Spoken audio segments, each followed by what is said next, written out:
Hello everyone, and welcome back to the British Royal Fanatic Podcast. I'm Hayden, your American friend with a passion for British royal history. If you enjoy royal media in addition to current events and history within the British royal family, then you have found your home. Be sure to hit that subscribe button and be sure to hit that bell icon down below so you can stay up to date on all things happening here on the channel. Royal titles. They mean a lot, they bring a lot of responsibility, they bring a lot of duty, they have a lot of prestige, and a lot of royals can be pretty picky about them. In Sweden in 2018, there was a big title switch up. Last year, there was an even bigger title switch up with the Danish royal family with the Queen of Denmark and how all of that started to get changed and how the Queen faced a lot of backlash for her decision. And now the British royal family is no stranger to this. And over the past few days, we have had two big instances happen. And today we're going to talk about it. Archie and Lilibet are now prince and princess, and we finally have a Duke of Edinburgh again. But before we get into it, let me know down in the comments below, what do you think about all of this? Whether it's Archie and Lilibet related or Prince Edward related, just what do you think about all this? Let me know down in the comments below. So let's start with the first one. Prince Harry and Meghan, the Duke and Duchess of Sussex. Now it is official. It has been recognized. Archie and Lilibet are now officially prince and princess of the United Kingdom. More than likely, they also have their HRH style as well, but just like their parents, they can't use them in any official function as they're not working royals, which opens up a different can of worms that we're not going to talk about today. How did this happen? When did we get alerted of this? What does this look like? Well, it was announced publicly on March 9th, through People magazine was the first one to really break this news, that Archie and Lilibet are now Prince Archie of Sussex and Princess Lilibet of Sussex. Lilibet was christened on March 3rd by an Anglican bishop in California, so she was christened in the Church of England. It was just none of the members of the royal family were there, but given the state of things, I'm not really surprised about that one. When everything was signed on the official christening documents and all that legal jargon, it was written down Princess Lilibet Diana. Now, here are a few things that we, the public, do not know. We do not know when this fully happened. We do not know when the exact date Archie and Lilibet were granted their prince and princess titles, which is a situation we're going to talk about in a minute.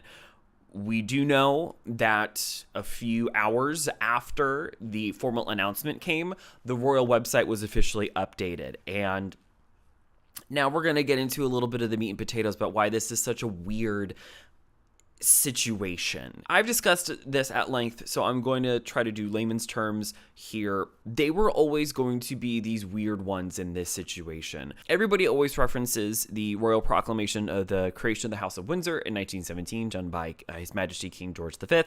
And within that as well, he outlined very strictly who can actually be a prince or princess of the United Kingdom. It is, of course, all of the children of the sovereign, all of the grandchildren of the sovereign through the male line, and the eldest son of the eldest son of the Prince of Wales. So that immediate line of succession is secured. They are an HRH and prince or princess. Right before the birth of Princess Charlotte, Her Majesty Queen Elizabeth II did slightly alter that said now all of the children of the eldest son of the Prince of Wales could be styled with Royal Highness and Prince or Princess of the United Kingdom. And that was that. That was the last update that we had. Why were Lilibet and Archie going to be these weird ones in this situation? Well, one of the subtexts of the 1917 proclamation that I understand is you have to be born into that placement within the line of succession, within that pecking order, as it were. You have to be born there in order to fully have claim of that. That's sort of the unwritten understanding, which is why when Archie and Lilibet were first born, they were the children of the second son of the Prince of Wales, which means that when they were born, they technically didn't have claim to the Prince or Princess titles.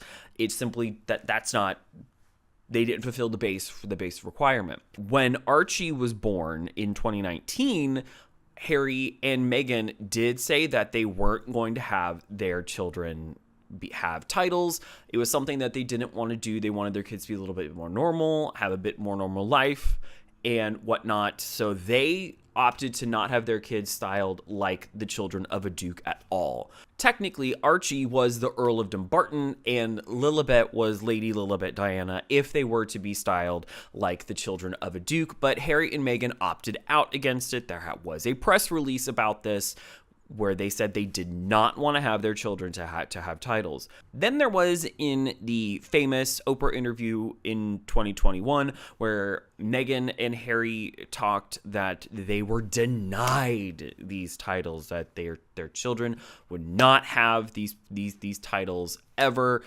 referring to prince or princess, but again, they just said titles in general. So people have pointed out that slight contradiction there. You have said openly that you didn't want to have your kids have any styles or titles, but now you're being told that you weren't. What's going on here? We haven't heard anything from the palace still. So where's the truth in this whole situation? Upon the death of Queen Elizabeth II, everybody, especially the aptly named Sussex Squad, were going all over social media saying now Archie and Lilibet were prince and princesses, and it was causing a lot of discourse because the royal family wasn't updating anything. There wasn't any official posts, and also Harry and Meghan were not talking about this either. It was a lot of other people talking about it and speaking for them, that this is who they are. News outlets were reporting about it, and there wasn't anything fully concrete about it, and it was causing a lot of discourse publicly, even though when you look at it, Harry and Meghan weren't saying anything about it, and the firm wasn't saying anything about it. In wake of not only just the Oprah interview, but Meghan's podcast, the interviews that Meghan has done, the Netflix series that they participated in, Prince Harry's book, and all the press and interviews he did for that, there was this understanding and thought within the press and like myself where that bridge has been burned. They have sort of sealed their fate right now. Archie and Lilibet will not have these titles because of everything going on, and who knows what's going down the pipeline. As you know, Harry took the stance of, I'm going to be really vulnerable in public to force you to talk about this. And who knows if it really worked, but publicly, for the public opinion, it didn't really work. Now we have an answer. Archie and Lilibet are recognized prince and princesses of the United Kingdom. And we also know that, as far as we know, Harry and Meghan are going to be at the coronation May 6th.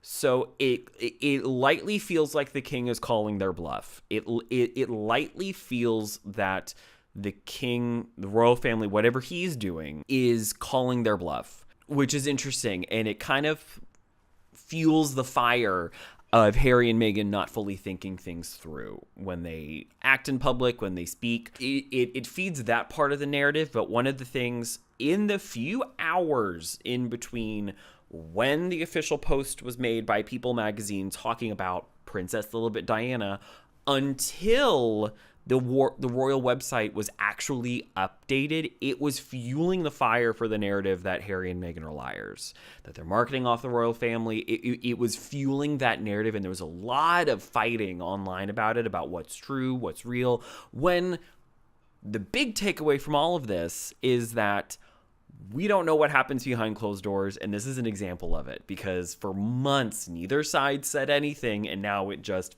happened. Like I've said multiple times, you can go back through the podcast archives. I always take this stance. There's more going on than what we know, and probably things are a little bit more open than what we think. I think there's more communication happening behind the scenes than what is going on, but Archie and Lilibet are now officially recognized prince and princesses of the United Kingdom. They are now Prince Archie of Sussex and Princess Lilibet of Sussex. What'll happen going forward, we don't know. There's a lot of discourse happening right now, especially with Harry and Meghan being evicted from Frogmore Cottage, and what does that look like? And now they no longer have that type of security detail when they're over there. But what is this second big news that ended this week on such a high note? We now have another Duke of Edinburgh. On March 10th, for his 59th birthday, Prince Edward was given the title of the Duke of Edinburgh by the king as a birthday gift, and now we have not only a Duke of Edinburgh, but we finally have a Duchess of Edinburgh. Prince Edward and Sophie are such wonderful royals. They are these quiet working, they do a lot. And this is seen as a huge, not only gift, a huge way of honoring their parents, but also a way of signaling to us, the public, that they're stepping into a little bit bigger of a role. But let's do a little bit of history and context here. When Prince Edward married Sophie Rhys-Jones in 1999, even in the proclamation when he was made the Earl of Wessex, it was also understood back then that he would be the next Duke of Edinburgh. That is going to be his title.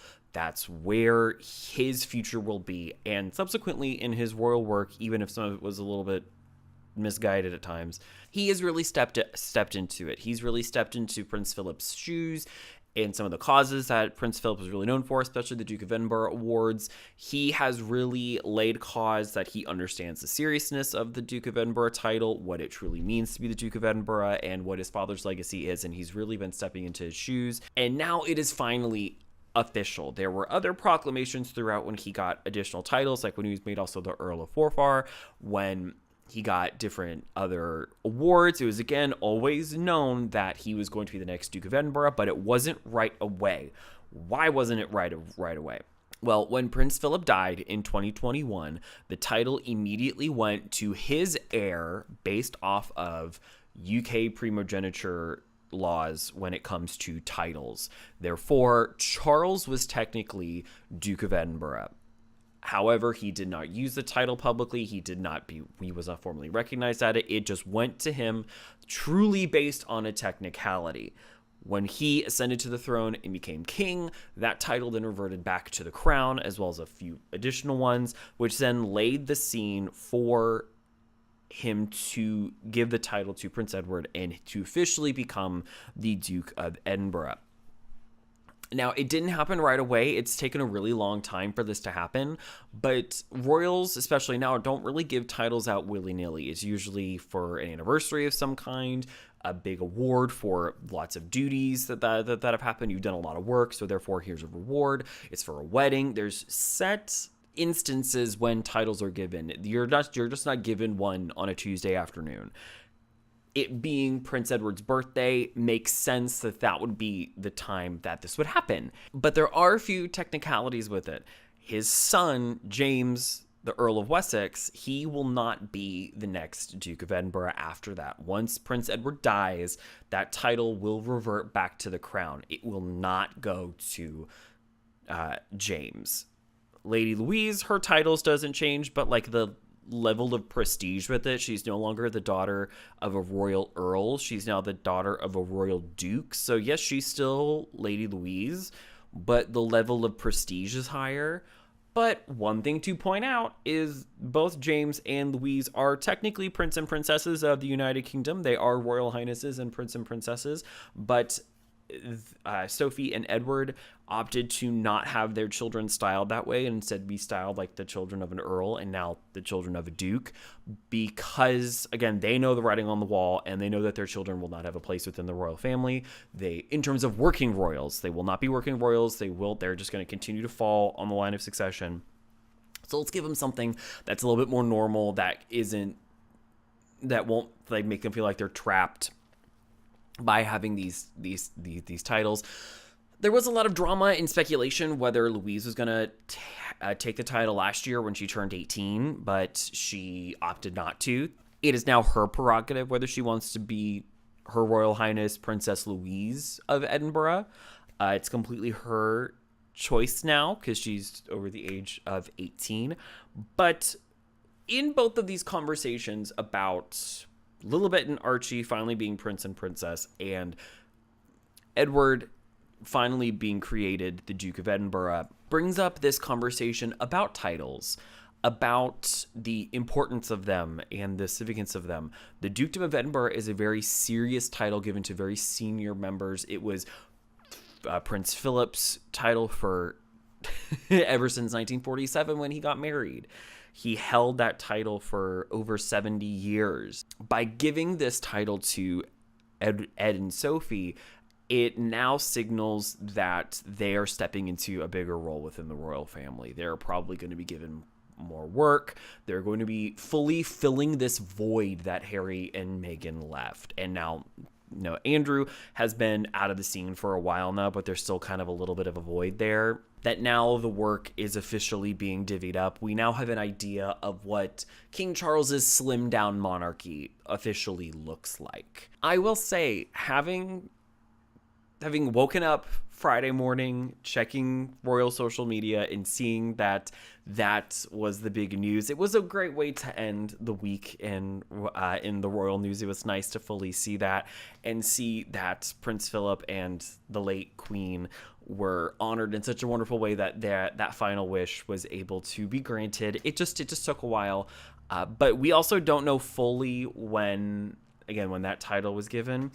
Another thing to point out is it took months for the children of both Princess Beatrice and Princess Eugenie to appear on the royal website in the line of succession, because technically they are in the line of succession. It took a while for those to show up. It took a few days for it took whoever knows how long in between the moment it officially happened to changing the royal website. Who knows truly what that timeline looked like for Archie and Lilibet, but for Prince Edward and Sophie, instant. So whoever runs the royal website, I don't know if they fully realize how much the general public really leans on that, where it's not here, therefore it's not real, where we don't know what happens behind closed doors. And these two instances, in my opinion, reminds us of that we aren't there with these royal conversations that happen. There's no record for us to read back on. They're not documented, aside from they happened. So there's a lot that we don't know. And personally, I'm curious to see what will happen at the coronation, if Lilibet and Archie will be there, and if that'll be one of the first and maybe only instances that they'll be able to use their HRH, because it is such a formal ceremony. We do have some coronation updates coming down the pipeline. That's a video to get on your radar for the next coming weeks. It's going to be a longer video, much like today. And I'm finishing up a few royal books, so get ready for those reviews as well. But titles, they are incredibly important to the royal family. They really cement your place within the royal family. And today we've seen that the royal family really isn't bending to other royal houses' expectations of really slimming down who can be a prince or princess, or who can have these certain titles. Other royal houses are trying to reflect what the public really wants, and the British royal family is kind of really doing what they know best, sticking to tradition. And even if the timeline looks a little weird, they're still sticking to tradition. But there we have it. We have official, concrete Archie and Lilibet are prince and princess. We have a Duke of Edinburgh. This was a wonderful week in royal news. But let me know what you think down below. I'm excited to hear what you have to say. And of course, all sources are going to be in the show notes down in the description box. And as always, stay safe out there, and I will see you in the next one.